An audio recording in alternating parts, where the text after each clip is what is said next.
Browsing the repository uses 4 commands: list, cat, blame and log. These 4 commands allow us to look at the content of a repository without the need for a working copy. There are 3 other commands that are useful in accessing information in the repository. These are propget and proplist, which specialise in getting information about properties that we'll look at later in the course, and mergeinfo, which provides us with merge information stored in certain revisions within the repository. If you've not already done so, it's recommended that you unpack the Subversion Guru pack and install Subversion as instructed in earlier parts of the module. This way you can follow along with the examples.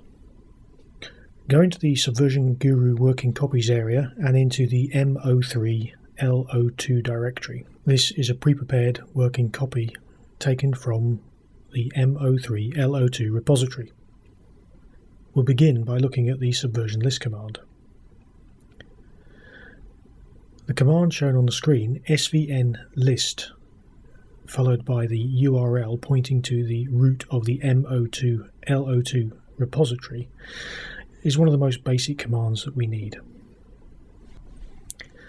Okay, hitting return and we get a list of files and directories.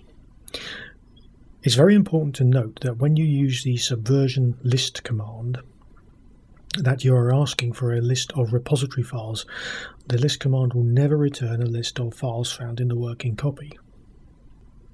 In this particular case, we've explicitly specified that the list command should look at the svn://localhost/mo3l02 URL, and this is going to be the root directory of the mo3l02 repository. The list of files and directories returned is seen on the left, and as indicated by the purple line, these files are found in the root directory of the mo3l02 repository. This next list command shows how we would access the contents of the example directory that is under the root of the mo3l02 repository. As you can see, the root of the 2 URLs is identical, so the svn://localhost/mo3l02 refers to the root of the repository. In the second example, the URL is extended with /example, meaning list the contents of the example directory that you find within the root of the mo3l02 repository. This time the list command returns a list of files found in the example directory. If instead of supplying a directory as in the previous 2 examples, we supply a specific file name, then if the file exists, the list command will return the name of the file. If the file doesn't exist, then Subversion will tell you so with a warning message.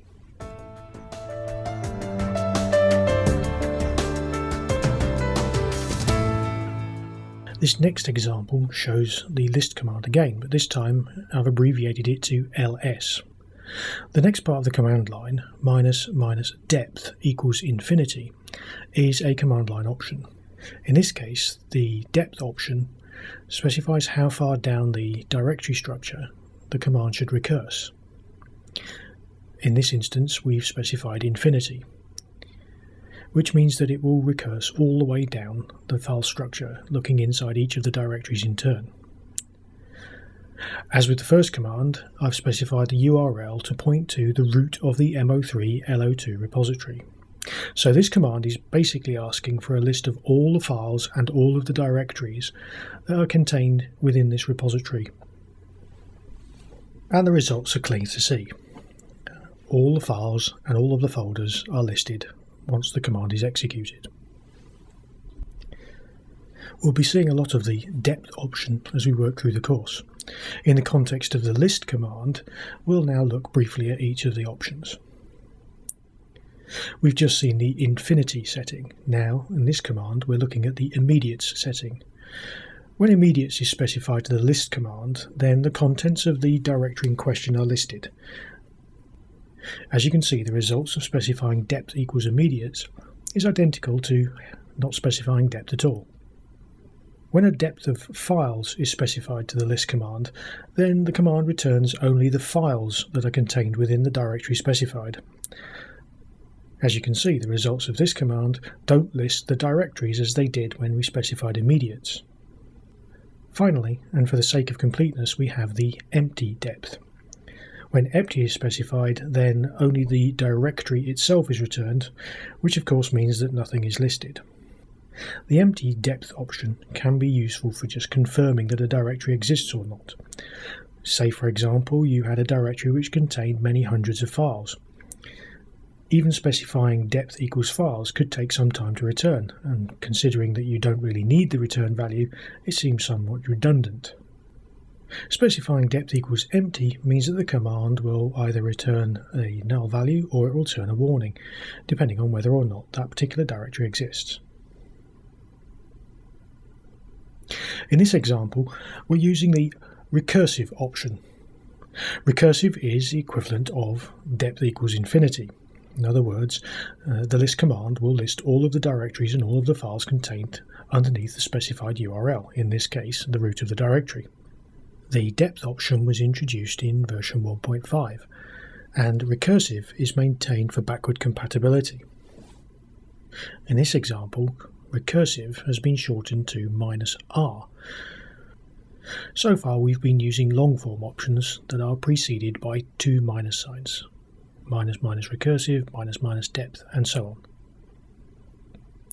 Short-form options such as -r shown in this example are preceded by only one minus sign and consist of exactly one letter. -r is simply a short form for minus recursive.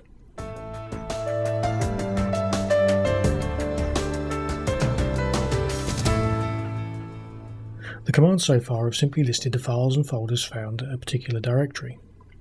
In this example, we're adding the verbose option.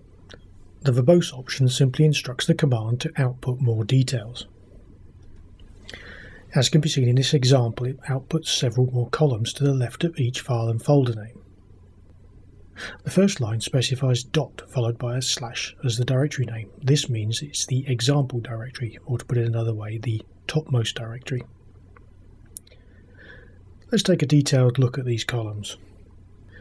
In order to make the output of commands easy to parse, the designers of Subversion made sure that each command outputs in a strict column fashion. The verbose output of the list command always outputs the same columns and always has the same number of characters in each column. The first column contains characters 1 through 7 and contains the revision appropriate to the particular item on that line. Then there's a space, and then characters 9 through 16 contain the name of the author. Any author name longer than this will be truncated. In other words, you'll only see the first few characters. The 18th character on the line indicates whether or not that particular item is locked. We'll discuss locks later in the course. Characters 20 through 29 contain the size of the file in bytes. As far as Subversion is concerned, directories have no size, so characters 20 through 29 will always be blank when listing directories. Characters 31 through 42 contain the date when the item was last modified in Subversion's repository. Characters 44 and beyond contain the name of the file or the folder in question. This next command simply shows the abbreviated form of the verbose option, -v. And this command shows how to combine the verbose option with recursive options to get more detail on all of the files and folders in a given repository, or in this case a given directory.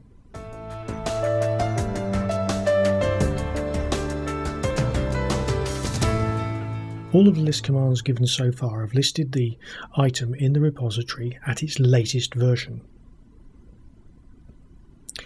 In this example, we're going to use the -r revision specifier to override this behavior and explicitly ask Subversion to list the contents of the example directory as it was at revision 3. And following up this example, again we're using the -r revision to specify revision 2. Again, we're listing the example directory. We're now in a position that we can compare the output of the two. Specifically, note that the first line of each output, the // line, lists a different revision number. In the first example, when -r was specified as 3, we can see that the current directory was changed at revision 3. In the second example, when we specified -r equals 2, we can see that the revision was 1. This is because the revision shown is the revision in which the item was last changed. This is telling us that the example directory was not changed in revision 2 of the repository. It's immediately obvious that file 3.txt is not present in the output of -r2, but is present in -r3. And in actual fact, we can see that file 3.txt has a last modified revision of 3. This shows that file 3.txt was added as part of revision 3. Note also that file 1.txt is showing a modified revision of 3, showing that file 1.txt was modified as part of the submissions for revision 3 in the repository. By contrast, file 1.txt is listed as revision 1 when the output was specified at revision 2. Again, it can't be stressed enough that these revisions are showing the revision at which the file was last modified. So when we specify revision 2, what we're saying is, show me the contents of the example directory as it would be seen if I took out revision 2 of the repository.